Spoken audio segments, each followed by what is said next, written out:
A girl acted strangely around her dad in the clinic, avoiding eye contact and fidgeting nervously in her chair. At first, the staff thought it was typical appointment anxiety, but when the doctor performed an ultrasound, he stared at the screen in disbelief and began to panic.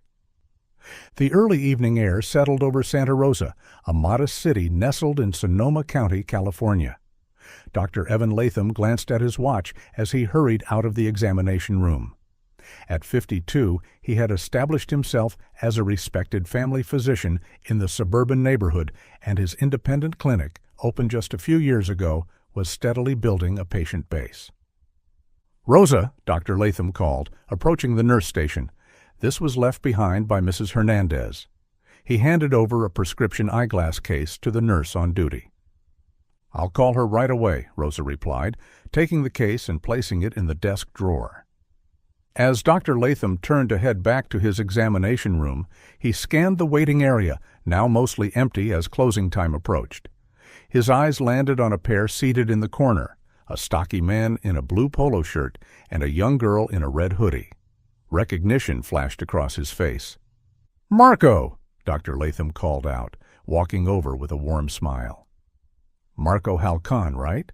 I didn't know you were coming in today." Marco rose to his feet, extending his hand. "Dr. Latham, good to see you." "We're neighbors, Marco. You can call me Evan outside the clinic." He turned his attention to the girl, who kept her eyes fixed on the floor. "And this must be Lucia. I don't think we've properly met before, though I've seen you around the neighborhood." Lucia barely acknowledged him with a slight nod, never lifting her gaze. "We'll be with you shortly, Doctor," Latham assured them, just finishing up some paperwork. Back in his examination room, Dr. Latham settled behind his desk, organizing the charts from his previous patient. A moment later, Rosa Delgado, his nurse assistant, entered the room. She began methodically sanitizing the examination table and equipment, preparing for the next patient. "Dr. Latham," Rosa said in a lowered voice, "there's something strange about that father and daughter out there." Dr. Latham looked up from his paperwork. "What do you mean?" Rosa's brow furrowed as she wiped down the ultrasound machine. "When I took the girl's vitals, her father wouldn't let her speak, not even to give her own name. He kept answering everything for her." She shook her head. "I had to keep reminding him that I needed to hear from her directly. And the girl, Lucia, she won't make eye contact, not once." Dr. Latham leaned back in his chair. "I know them, Rosa. They live just 3 houses down from me. Marco can be a bit authoritative. Some fathers are like that." "I'm Mexican too, Doctor." "Latham," Rosa replied, "and this isn't cultural. This is something else." She paused, then shrugged. "But you know them better than I do. Maybe it's just how their family dynamic works." She handed him the girl's chart, and Dr. Latham's eyes widened as he reviewed the listed symptoms. 14 years old with pregnancy symptoms, he murmured. Rosa nodded grimly. "That's why I'm concerned." "Send them in, Doctor," Latham said, straightening his white coat and composing his expression. The door opened, and Marco guided Lucia into the room with a firm hand on her shoulder. The girl moved as if she were walking on eggshells, her body tense, her red hoodie hanging loosely over her frame. "Thank you for seeing us, Doctor," Marco said, taking the chair beside the examination table, "especially this late." "Of course," Dr. Latham replied. "What seems to be the problem?" Marco cleared his throat, looking uncomfortable. "It's not easy to say this, but my daughter is pregnant." Despite having seen it on the chart, hearing it stated so bluntly made Dr. Latham's stomach tighten. He looked at Lucia, who remained silent, staring at her hands, folded in her lap. "I see," Dr. Latham said carefully. "Lucia, how have you been feeling?" Before she could answer, Marco interjected.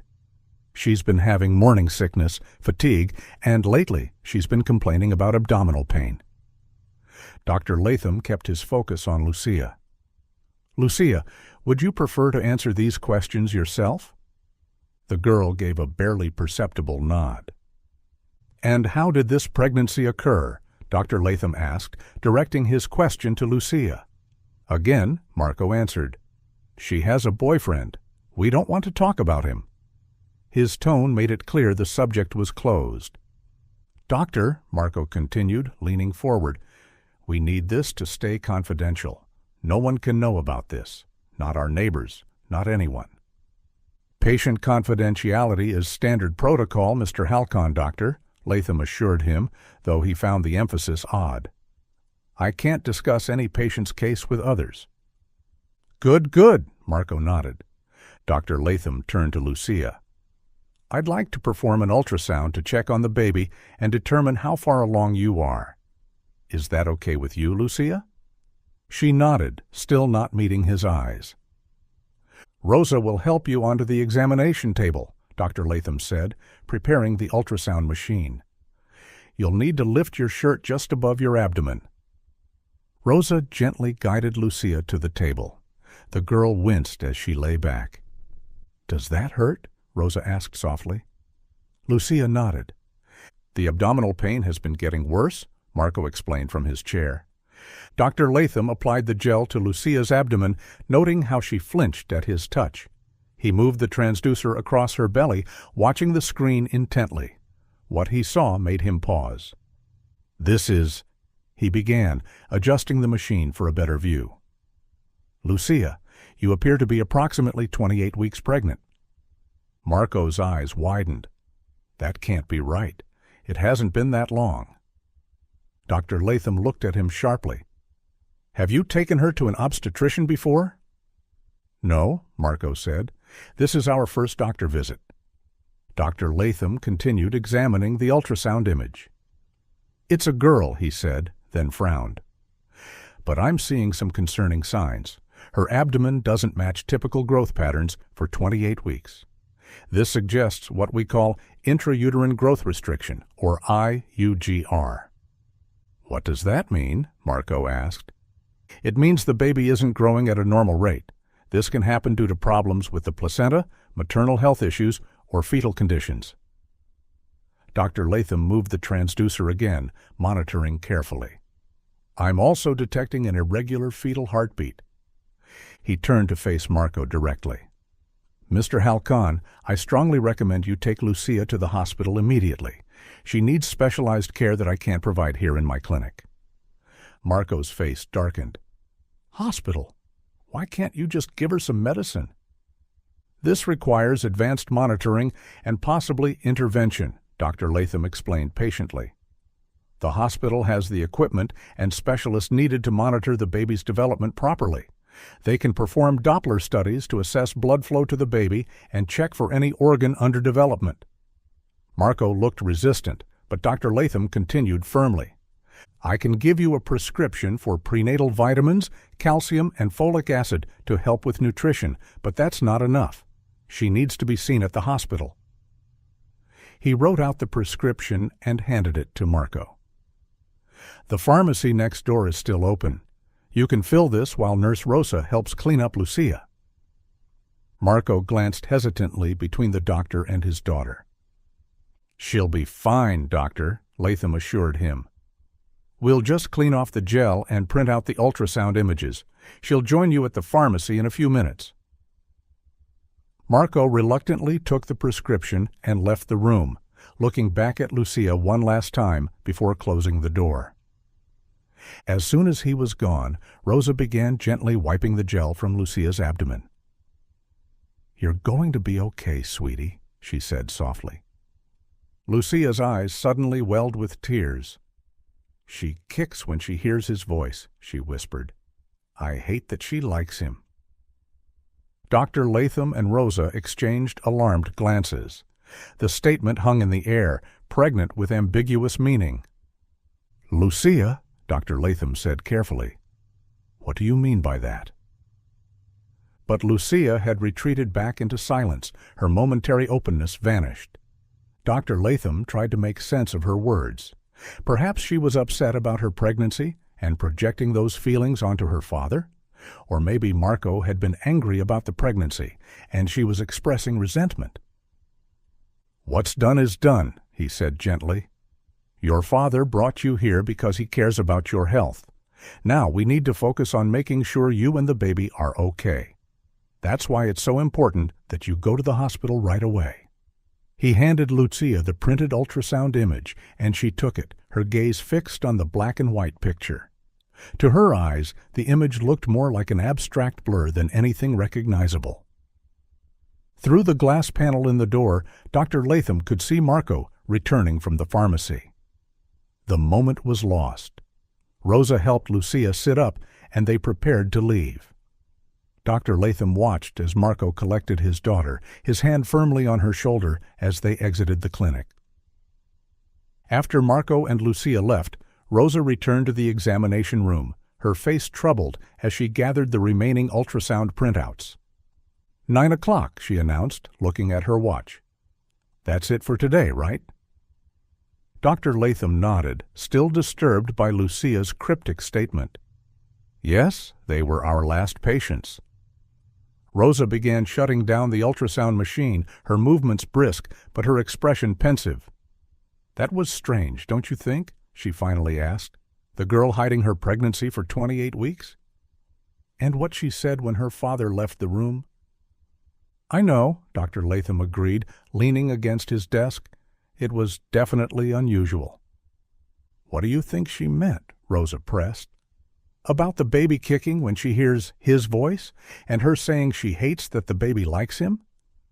Dr. Latham ran a hand through his hair. "I'm assuming she must have hidden the pregnancy from her father all this time.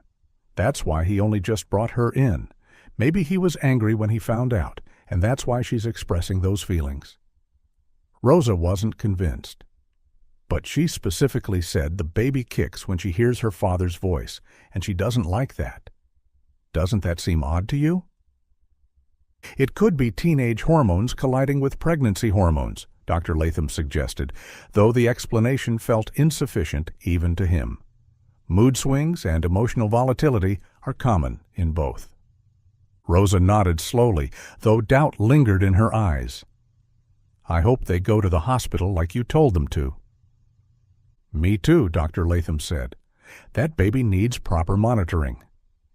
They finished closing the clinic, turning off lights and locking cabinets. The other staff had already departed, leaving just the two of them to secure the building. They walked out together into the cool night air, the parking lot nearly empty. "Have a good night, Doctor," Rosa said, heading toward her car. "You too, Rosa. See you tomorrow." Dr. Latham climbed into his sedan, the engine humming to life as he pulled out of the parking lot. His mind kept replaying the examination, searching for clues in the interaction between father and daughter. Something felt off, but he couldn't quite place it. As he turned into his neighborhood, the streetlights cast long shadows on the quiet suburban street. He slowed as he approached the Halcon residence, 3 houses away from his own. Their car was parked in the driveway. "They didn't go to the hospital," he muttered to himself, a flicker of concern igniting in his chest. He continued driving to his house, pulled into his driveway, and shut off the engine. Sitting in the darkness of his car, he debated with himself. Maybe they didn't understand the seriousness of the situation, the irregular heartbeat, the growth restriction. These weren't minor issues, especially for a 14-year-old mother. He should just go inside, have dinner, and call it a night. It wasn't his responsibility to chase down patients who ignored his medical advice. But Lucia's words echoed in his mind. "She kicks when she hears his voice. I hate that she likes him." With a sigh, Dr. Latham got out of his car and walked back down the street to the Halcon house. The lights were on inside, a warm glow emanating from the windows. He hesitated, then knocked firmly on the front door. After a moment, the door swung open, and Marco stood there, surprise flashing across his face before he composed it into a neutral expression. "Dr. Latham, is everything okay?" "I was just checking in, Doctor," Latham said, trying to keep his tone casual. "I noticed your car was here, and I was concerned since I had recommended you take Lucia to the hospital right away." Marco's expression shifted, almost imperceptibly. "Ah, yes. Thank you for your concern. Lucia has gone to the hospital with her mother. I stayed behind to finish some work." Dr. Latham blinked, caught off guard by this information. This was the first mention of Lucia's mother being in the picture. "I see," he said carefully. "That's good to hear. I was worried about the baby's condition." "Yes, well, she's in good hands now," Marco said, his tone clipped. "Thank you for stopping by, Doctor, but it's getting late, and I have work to finish." "Of course," Dr. Latham nodded. "Sorry to disturb you. Good night, Mr. Halcon." "Good night?" The door shut firmly behind him, leaving Dr. Latham standing on the porch with a gnawing unease in his gut. As he made his way back home, Marco's explanation played over in his mind. He could only hope it had been the truth. Inside his kitchen, Dr. Latham opened the refrigerator and stared at its contents, his appetite diminished by the nagging sense that something was wrong with the girl. He grabbed leftovers from the previous night's dinner, chicken pasta, and placed it in the microwave. As he waited for his food to heat, Rosa's concerns echoed in his mind. The way Marco had controlled the conversation, answering questions meant for Lucia. The girl's reluctance to make eye contact, her cryptic comment about the baby. And now, Marco's claim that Lucia had gone to the hospital with her mother. The microwave beeped, but Dr. Latham barely noticed. A realization struck him. Despite living just 3 houses away from the Halcon family for over a year, he had rarely seen Lucia or her mother outside. He knew Marco had a daughter, but their interactions had been limited to the occasional wave from the driveway or brief exchanges at neighborhood gatherings, always with Marco alone. As for his wife, he couldn't even recall the last time he'd seen her. He took his plate to his home office, a small room with a desk, computer, and bookshelves lined with medical texts. Setting his dinner aside, he opened his laptop and navigated to Facebook. "This probably crosses some professional boundaries," he muttered to himself, "but something isn't right." He searched for Marco Halcon and quickly found his profile. Marco's privacy settings were minimal, allowing Dr. Latham to browse through his photos and information. He scrolled through the friend list, searching for someone who might be Lucia's mother. "Daniela Rivera," he read aloud. The name rang faintly familiar, as if he'd heard it long ago. Her profile picture tugged at something deep in his memory. The woman's face bore a subtle resemblance to Lucia, and he was almost certain he had seen her before, somewhere in the past. He clicked on the profile, scanning through the limited information visible to the public. Daniela's page had few recent photos with Marco or Lucia. In fact, scrolling through her timeline, Dr. Latham noticed a distinct absence of family photos for several years. There were pictures of Daniela at work events with friends, but none with her daughter. If they're divorced, that would make sense, he mused aloud. But then, why would Marco say Lucia went to the hospital with her? Dr. Latham knew he was stepping outside professional boundaries by investigating his patient's family this way. But Lucia's well-being and potentially her safety overrode his hesitation. He clicked on the messenger icon and began typing a message to Daniela. "Hello, Ms. Rivera. I apologize for contacting you this way, but I'm Dr. Evan Latham, a family physician who saw your daughter Lucia today. I just wanted to check how the hospital visit is going. Again, sorry for the intrusion." He hesitated before hitting send, aware that this message might anger her or cause confusion. But concern for Lucia won out, and he sent the message. Dr. Latham ate his dinner while occasionally glancing at the screen for a response. None came. He cleaned his plate, changed into more comfortable clothes, and prepared for bed, checking his phone one last time before turning in. As he lay in bed staring at the ceiling, his phone chimed with a notification. He grabbed it quickly, seeing a message from Daniela Rivera. What hospital visit? Is something wrong with Lucia? Before he could type a response, his phone began ringing, a Facebook call from Daniela. He sat up in bed and answered. Hello? Dr. Latham speaking. Doctor, what's going on? Daniela's voice was tense with worry. What do you mean about a hospital visit? I'm not at any hospital with Lucia. Dr. Latham's stomach sank. Ms. Rivera, I saw your daughter at my clinic this evening. She was brought in by her father, Marco. She's pregnant, approximately 28 weeks along. There was a sharp intake of breath on the other end of the line. That's impossible, Daniela whispered. I haven't seen Lucia in almost 3 years. Marco and I have been divorced for 10 years. He has full custody, and I'm not allowed near her. Dr. Latham closed his eyes, pieces beginning to fall into place. Ms. Rivera, I need to explain the situation clearly. Lucia came to my clinic with Marco this evening. She's in the 3rd trimester of pregnancy with intrauterine growth restriction, which means the fetus isn't growing at a normal rate. This can happen due to problems with the placenta, maternal health issues, or fetal conditions. He paused to take a breath. I also detected an irregular fetal heartbeat. I advised them to go to the hospital immediately so specialists could perform Doppler studies and assess the baby's development. If there's organ underdevelopment, especially in the lungs and brain, there are treatments that could help before it's too late. Daniela was silent for a long moment before responding. Oh my God, she finally said, her voice breaking. My baby. She's only 14. How could this happen? Who did this to her? Marco said she has a boyfriend, Dr. Latham replied, though he was now questioning everything Marco had told him. I don't know what to do, Daniela said, sounding overwhelmed. I want to see her right now, but I'm not allowed anywhere near her. The restraining order... She broke off. Please, doctor, make sure she's okay. If she's not, call the police. I don't care if Marco reports me for violating the order. This is my daughter we're talking about. I understand, Doctor, Latham assured her. But we need to be careful. Lucia is in a delicate condition, and we don't want to trigger premature labor by causing her additional stress.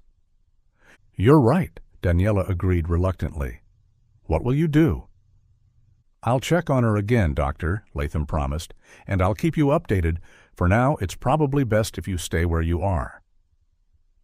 After ending the call, Doctor, Latham accessed his clinic's electronic medical records from his laptop. He pulled up the ultrasound images from Lucia's examination, studying them carefully. The images confirmed his initial assessment: restricted growth, potentially compromised placental function, and concerning indications of decreased blood flow to the fetus. This meant less oxygen and fewer nutrients were reaching the baby, a situation that could rapidly deteriorate. The clock on his bedside table read 10:15 p.m. It was late for house calls, but the man had clearly lied to him while his daughter needed medical attention. Dr. Latham decided this couldn't wait until morning. By then, the man might be at work or come up with another excuse. Dr. Latham quickly changed back into street clothes and headed out of his house. The night had grown cooler, a light fog beginning to settle over the suburban neighborhood. The Halcon house stood silhouetted against the night sky, its windows still illuminated. He approached the front door with determination, prepared to confront Marco about his lie and insist that Lucia receive immediate medical care. He knocked firmly, rehearsing what he would say when Marco answered. But when the door opened, it wasn't Marco who stood in the doorway. It was Lucia.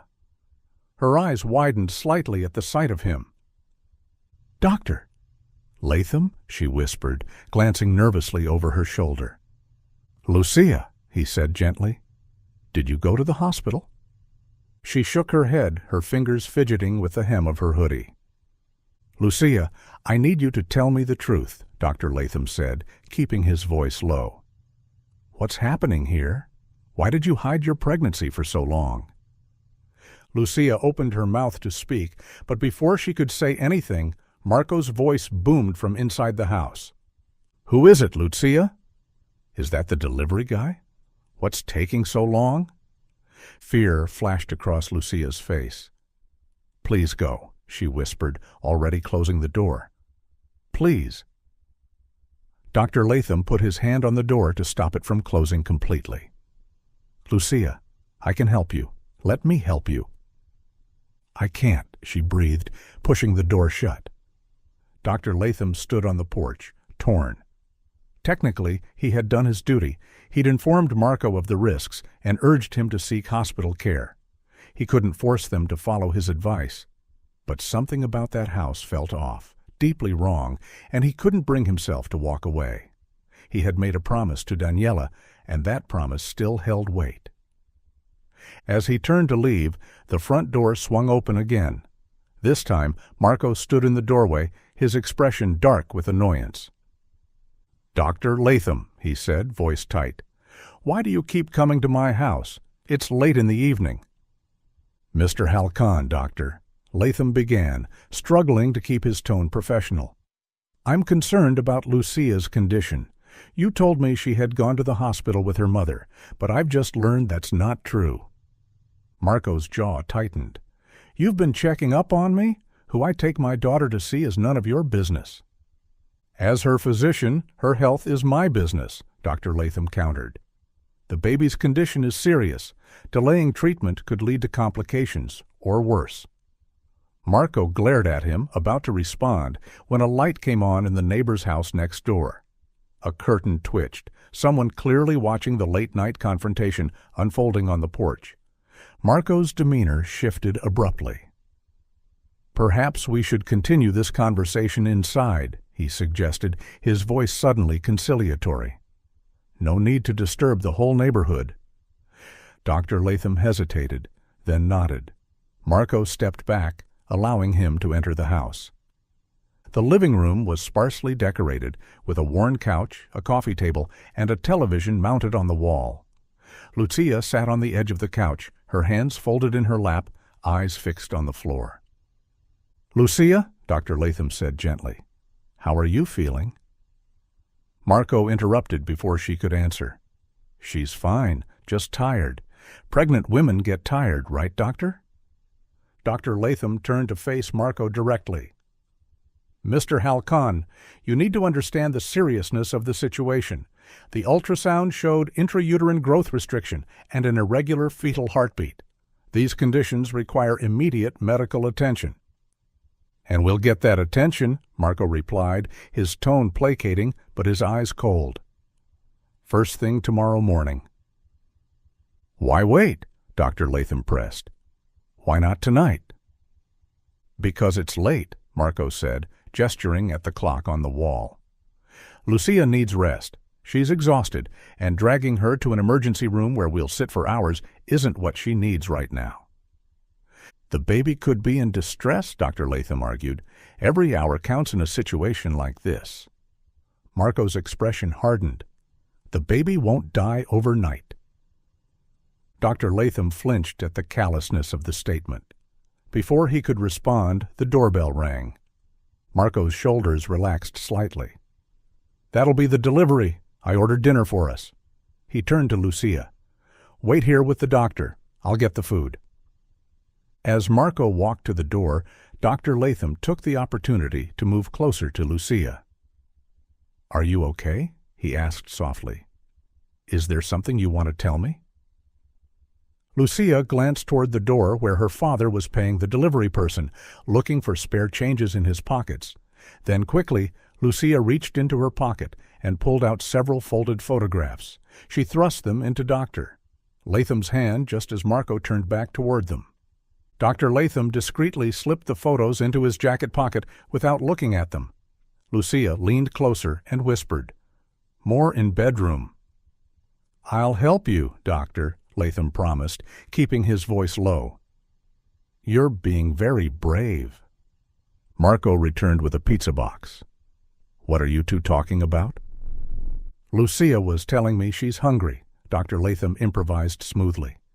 "Which is good. She needs proper nutrition." "See? I'm a good father," Marco said, placing the pizza on the coffee table. "I make sure she eats well." He turned to Dr. Latham, his demeanor shifting from defensive to dismissive. "Now, I appreciate your concern, Doctor, but it's getting late. As you said yourself, pregnant women need rest. If she doesn't get proper sleep, that would be bad for the baby too, wouldn't it? Dr. Latham recognized the dismissal. Yes, rest is important, he conceded, but so is medical care. And she'll get it first thing tomorrow morning, Marco insisted. I promise. Seeing no way to push further without escalating the situation, Dr. Latham reluctantly headed toward the door. I'll check in tomorrow to see how the hospital visit went, he said, a clear message that he wouldn't let this drop. Of course, Marco replied, his smile not reaching his eyes. Good night, Doctor. As Dr. Latham left, he glanced back through the window and saw Marco and Lucia sitting at the table, the pizza box open between them. Marco was talking, his gestures animated, while Lucia sat motionless, her eyes downcast. Once back in his house, Dr. Latham quickly pulled the photographs from his pocket. What he saw made his blood run cold. There were 4 photos, each showing Lucia in various stages of undress on what appeared to be a bed, with Marco clearly visible in the images. The photos documented abuse in graphic detail. My God, Dr. Latham whispered, his hands shaking with rage and disgust. He quickly placed the photos face down on his desk, unable to look at them any longer. Lucia's words from the clinic echoed in his mind with horrifying new context. She kicks when she hears his voice. I hate that she likes him. The truth crashed down on him like a physical weight. Marco wasn't just Lucia's father, he was the father of her baby. There was no boyfriend. There was only a predator and his victim, living just 3 houses away. Dr. Latham reached for his phone and dialed 911. Emergency services, came the dispatcher's voice. What's your emergency? I need to report child abuse and endangerment, Dr. Latham said, his voice steady despite the turmoil inside him. A 14-year-old girl who is 28 weeks pregnant.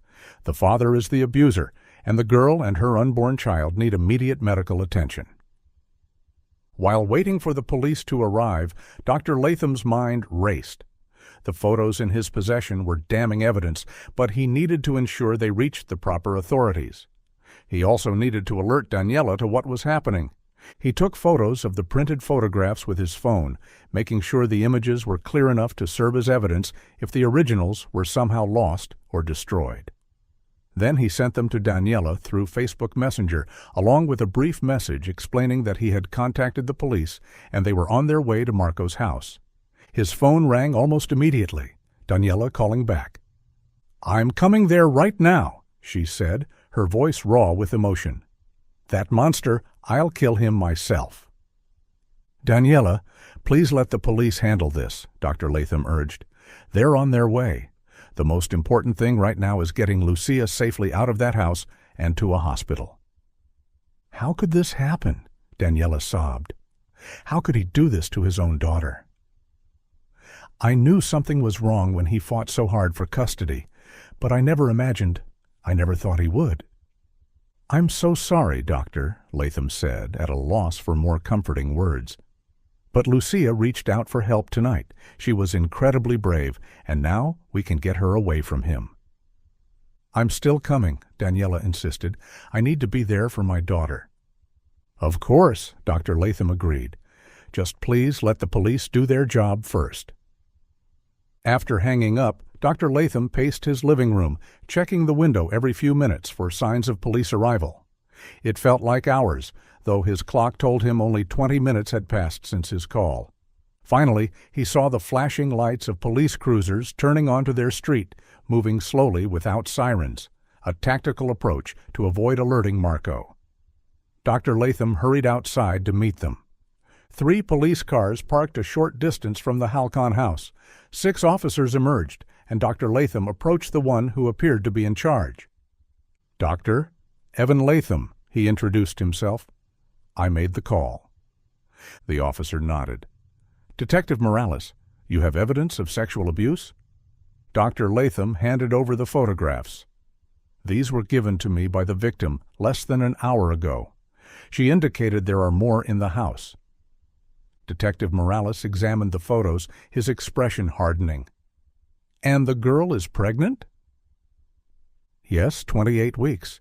There are serious medical concerns for both her and the baby. She needs hospital care immediately." Another officer approached. "The house is quiet, Detective. Lights still on inside." "All right," Detective Morales said, handing the photos to another officer who placed them in an evidence bag. "Dr. Latham, please wait here. We'll approach the house." The officers moved toward the Halcon residence, positioning themselves strategically around the property. Detective Morales and another officer went to the front door while the others covered potential escape routes. Dr. Latham watched as Detective Morales knocked firmly on the door. No response. He knocked again, louder this time, announcing police presence. Still nothing. The officers exchanged glances.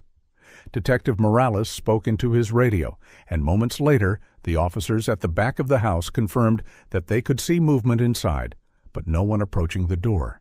After several more attempts, Detective Morales made a decision. "We're going in," he announced to his team. "Possible endangered minor inside." One officer brought forward a battering ram. They positioned it against the door, and with 3 solid blows, the door frame splintered and gave way. Dr. Latham remained at the perimeter as instructed, straining to see what was happening. The officers entered the house, their voices calling out, "Police! Santa Rosa! Police Department!" Neighbors had begun to emerge from their homes, drawn by the commotion. The couple next door to Marco, an older pair who had watched the earlier confrontation from their window, approached Dr. Latham. "What's happening?" the woman asked, clutching her robe closed at the neck. Before Dr. Latham could answer, shouts erupted from inside the house, followed by officers rushing upstairs. Then came more shouting, this time from outside the house. "There! On the roof!" someone yelled. Dr. Latham looked up to see Marco climbing out of an attic window onto the roof above the garage. He was pulling Lucia behind him, his grip tight on her wrist as she struggled to maintain her balance on the steep slope. "Stay back!" Marco yelled as he saw the officers below. "I'll push her off if you come any closer. We're a family. If I'm going down, we're all going down together." Lucia was crying, her free hand protectively covering her pregnant belly. "Please don't," she begged, her voice carrying in the night air. "Please help me." The police below immediately backed off, radioing for additional support. Dr. Latham heard them requesting paramedics and what sounded like an inflatable landing pad. "Marco," Dr. Latham called out, stepping forward despite the officer's warning. "Don't do this. The police have the photographs. They know everything." Marco's face contorted with rage. "She gave you those pictures, you little bitch," he spat at Lucia. "After everything I've done for you, you don't deserve to live."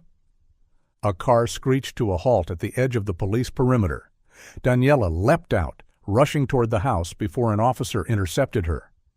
"That's my daughter!" she screamed, fighting against the officer's restraint. "Lucia! I'm here, baby! I'm here!" Lucia's tear-streaked face turned toward her mother's voice. "Mom?" The momentary distraction was enough for Marco to pull Lucia closer to the edge of the roof. The officers below had managed to deploy a large inflatable safety cushion, positioning it beneath where they stood.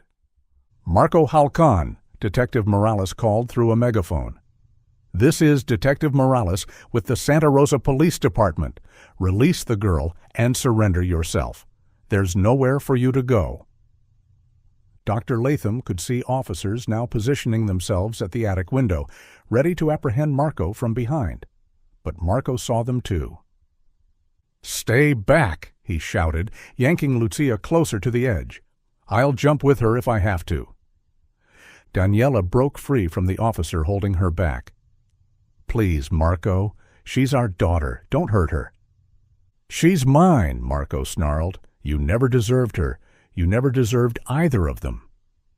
In that moment, Dr. Latham realized with horror that Marco was referring to both Lucia and her unborn child as his possessions, his to control, his to destroy. The officers at the attic window began to emerge onto the roof. Marco, seeing his escape route blocked and the authorities closing in, made his decision. "No!" Dr. Latham shouted, but it was too late. Marco shoved Lucia off the roof. She fell with a terrified scream, landing on the inflatable safety cushion below. Officers immediately rushed to her aid, while others surged toward Marco, who attempted to jump in a different direction to escape. He didn't make it far. 2 officers tackled him mid-leap, bringing him down onto the roof surface with enough force to knock the wind from him. They quickly handcuffed him and began the process of bringing him down safely, though with considerably less gentleness than they had shown Lucia. Dr. Latham rushed to where Lucia lay on the safety cushion, paramedics already checking her vital signs. "I'm her doctor," he explained, kneeling beside her. "Lucia, can you hear me?" Her eyes fluttered open, tears streaming down her face. "The baby," she whispered. "Is the baby okay?" Dr. Latham placed a gentle hand on her abdomen, feeling for movement. "Let's get you to the hospital to make sure, but I think she's going to be just fine. You were very brave, Lucia. Very brave." The night air filled with the flashing lights of police cars and ambulances. Officers led a handcuffed Marco toward a waiting cruiser, his face contorted with rage. As they passed Daniela, who stood anxiously watching the paramedics tend to Lucia, Marco spat in her direction. "This is your fault," he snarled. "You were never a real mother to her." Daniela lunged forward, her composure shattering. "You monster! What you did to our daughter, you're not human." An officer stepped between them, guiding Daniela back while his colleagues pushed Marco toward the police car. "He should rot in prison forever," Daniela sobbed as Dr. Latham approached her. "I always knew something was wrong with him, but this—" "You couldn't have known," Dr. Latham said gently. "Predators like Marco are experts at hiding their true nature." The paramedics had stabilized Lucia on a stretcher and were preparing to load her into the ambulance. Dr. Latham guided Daniela toward them. "She needs you now," he said. "Focus on Lucia, not him." Daniela nodded, wiping tears from her face as she approached the stretcher. When Lucia saw her mother, her eyes filled with fresh tears. "Mom," she whispered, reaching out a trembling hand. "I missed you." Daniela took her daughter's hand, kissing it as tears streamed down her face. "I missed you too, baby. So much. I'm here now, and I'm never leaving you again." Dr. Latham approached the lead paramedic. "I'm her physician. I'd like to accompany you to the hospital, if that's all right." The paramedic nodded. "We could use your input on her condition, Doctor." As they loaded Lucia into the ambulance, Detective Morales approached Dr. Latham. "Doctor, we'll need to speak with you at the hospital. And you too, ma'am," he added to Daniela. "But for now, go with your daughter. We'll meet you there." Daniela climbed into the ambulance alongside Lucia, never letting go of her daughter's hand. Dr. Latham followed, sitting opposite them as the paramedics continued monitoring Lucia's vital signs. In the ambulance, Dr. Latham used his stethoscope to listen to the baby's heartbeat. "The heartbeat is still irregular, but it's strong," he told Lucia. "The fall doesn't seem to have caused any immediate trauma, but the hospital will do a more thorough examination." The ambulance sped through the quiet streets of Santa Rosa, siren wailing. Dr. Latham watched as Daniela stroked Lucia's hair, whispering reassurances. Despite the years of separation, their bond remained, a testament to the resilience of family ties in the face of monstrous interference. They arrived at the hospital, where an obstetric emergency team was waiting.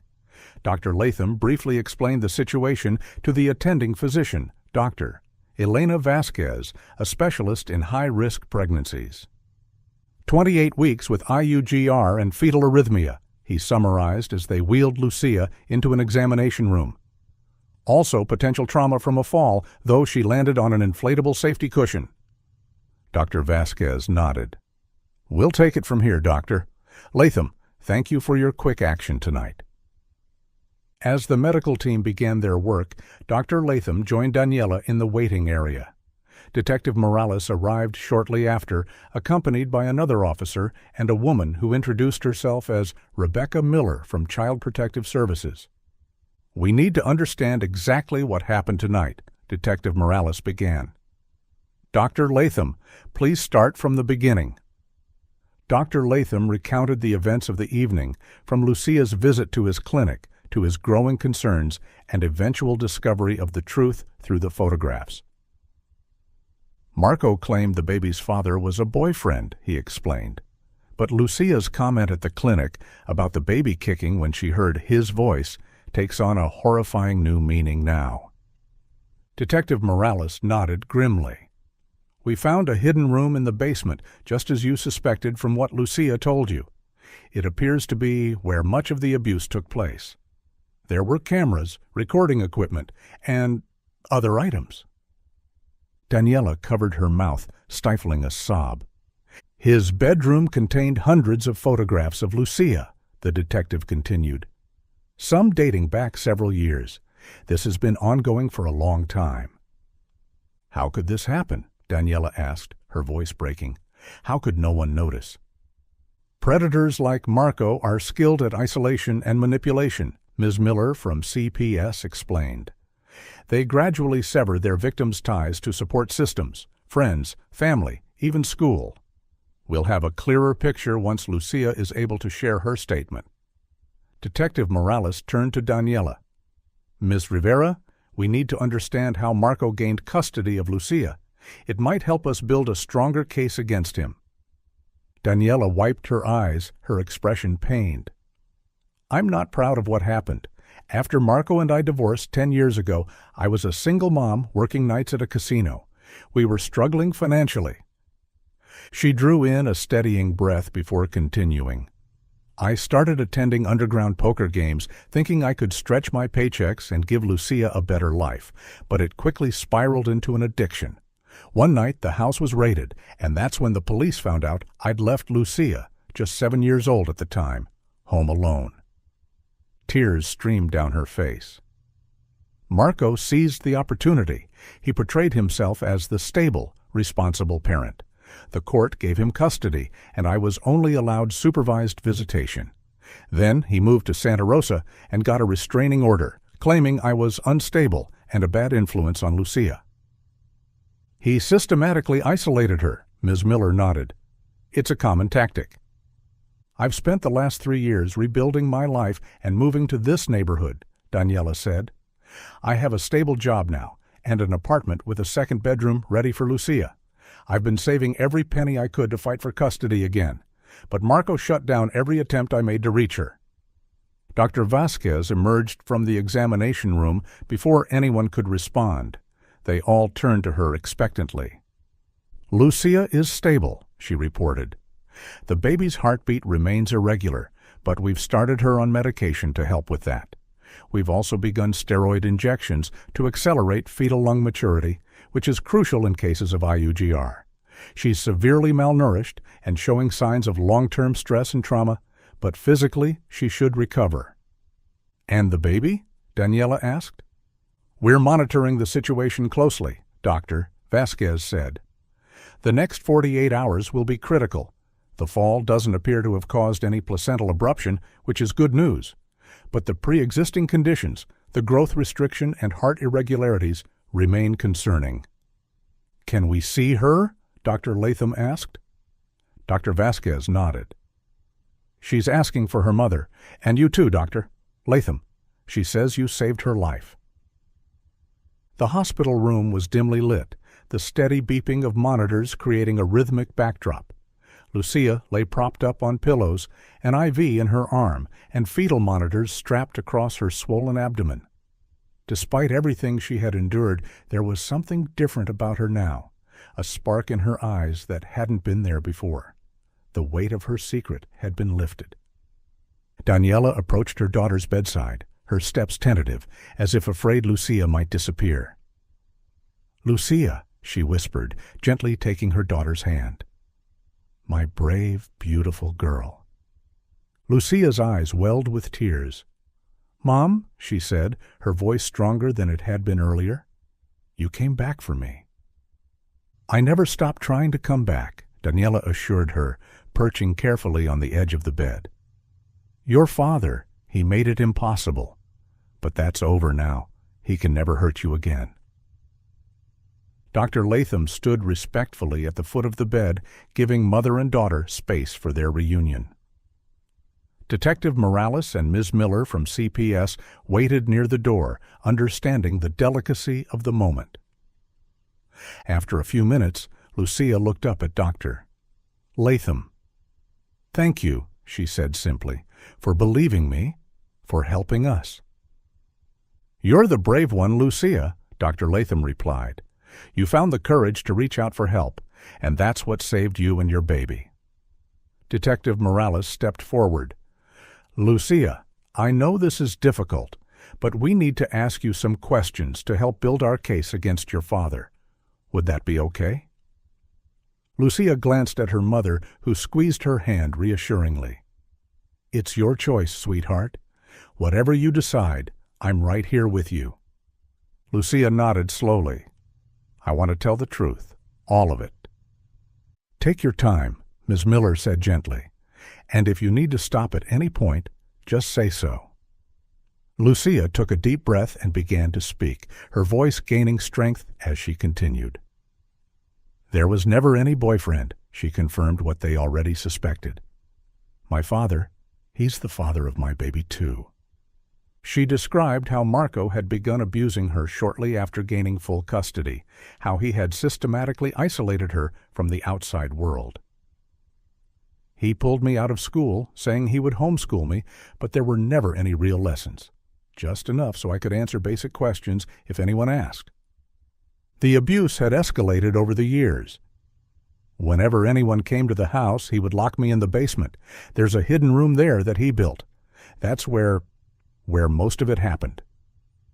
Dr. Latham thought of the evidence the police had found in that basement room and felt a wave of nausea. "When I got pregnant," Lucia continued, "he was angry at first. He talked about forcing me to have an abortion, but then he changed his mind. He became protective of the baby. He said it was ours." She shuddered at the memory. "The baby started kicking a few months ago. I noticed she would kick whenever she heard his voice. It made me sick. I hated that she responded to him." Lucia placed a protective hand over her belly. "But it's not her fault. She's innocent in all this." "Of course she is," Daniela assured her. "I started feeling really sick about 2 weeks ago," Lucia explained. "Bad stomach pains and dizziness. At first he ignored it, but when I could barely get out of bed, he finally decided to take me to a doctor. That's when we went to Dr. Latham's clinic." Detective Morales nodded, taking notes. "The photographs you gave to Dr. Latham, how did you manage to get those?" "My father. He took pictures all the time," she said softly. "He kept them in a box in his closet. I snuck some out while he was in the shower this evening before we left for the clinic, knowing he would be out of the house to take us there. It's been a really long time since he let me go outside. I didn't know what to do with the pictures, whom to trust, but when Dr. Latham came to our house, I thought maybe he could help." "You did exactly the right thing," Dr. Latham assured her. Dr. Vasquez returned to check on Lucia and evaluate the fetal monitoring strips. "The medication seems to be helping with the heart irregularities," she reported. "And your own vital signs are stabilizing, Lucia. That's excellent news." "What happens now?" Lucia asked, looking between the adults in the room. Ms. Miller stepped forward. "You'll stay in the hospital until you're medically cleared to leave. After that, we'll need to determine the best living situation for you and your baby." "She's coming home with me," Daniela said firmly. "I've prepared for this, for years. I have a room for her, savings for her care, everything." Ms. Miller nodded. "Given the circumstances, that seems like the most appropriate placement. We'll need to conduct a home evaluation, but as long as everything checks out, I don't foresee any issues with Lucia being placed in your care." "And what about my father?" Lucia asked hesitantly. He's in custody, Detective Morales assured her. Given the evidence we've already collected, the photographs, the hidden room, your testimony, he'll be facing multiple felony charges. Child abuse, sexual assault, incest, child endangerment, and more. He won't be getting out of prison for a very, very long time. Lucia nodded, a mix of emotions crossing her face. Relief, sadness, and something like closure. What about the baby? She asked, turning to Dr. Vasquez. Will she be okay? We're doing everything we can, Dr. Vasquez promised. The next few weeks will be crucial. We'll continue the steroid injections to help her lungs develop, monitor her heart closely, and focus on improving your nutrition to give her the best chance possible. I want to keep her, Lucia said quietly, surprising everyone in the room. I know I'm young, but she's not responsible for how she came into this world. I don't want her to suffer for what he did. Daniela squeezed her daughter's hand. We'll raise her together, she promised. You, me, and your daughter. She'll be loved and protected. Always. As the night deepened, Detective Morales and Ms. Miller departed, promising to return the following day. Dr. Vasquez completed her examination and left to check on other patients. Daniela settled into the chair beside Lucia's bed, unwilling to leave her daughter's side even for a moment. Dr. Latham prepared to leave as well, his professional duties fulfilled, but his heart still heavy with the weight of everything he had witnessed. Dr. Latham, Lucia called as he reached the door.